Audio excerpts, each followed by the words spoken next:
gentlemen. Welcome to the Inside Scoop, White House edition. Today, we will be discussing everything you need to know about politics in 1828. Please welcome our guest of honor, your new president, Andrew Jackson.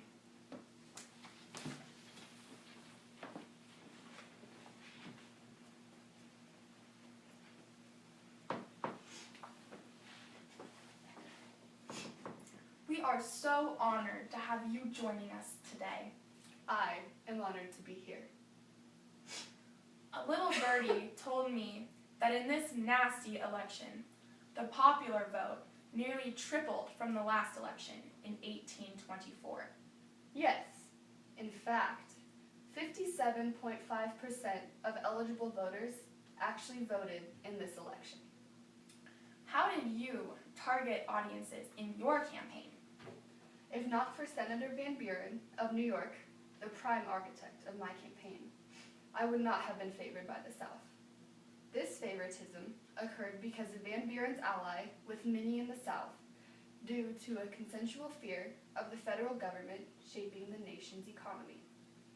Adams and Clay raised a red flag with the high involvement of the national government, which we believed was a violation of the Constitution.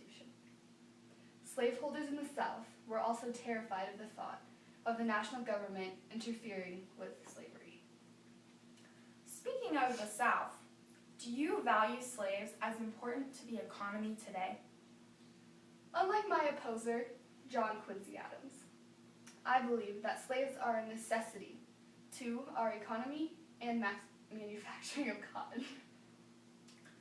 So tell me, Andy, I heard that there were some new campaigning strategies that were developed. Care to share? Yes.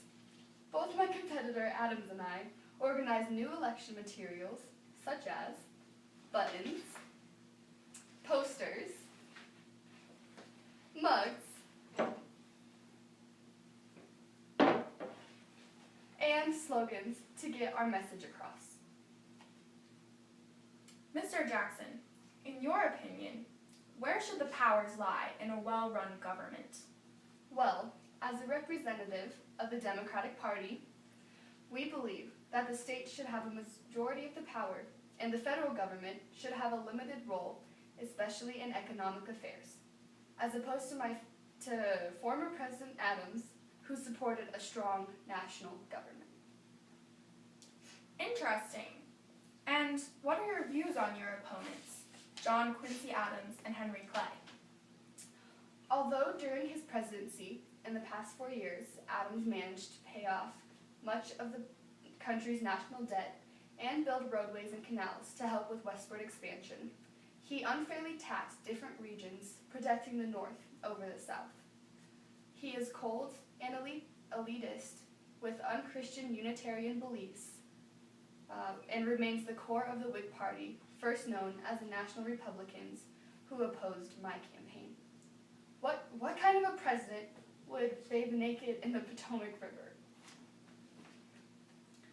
And how do you feel about the ways Adams attacked you and your wife Rachel in his efforts to regain presidency?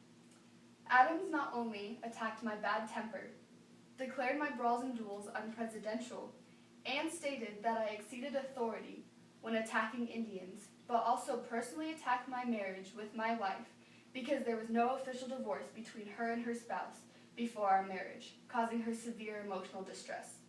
But I am a fighter, and I fight for my country, no matter the circumstances.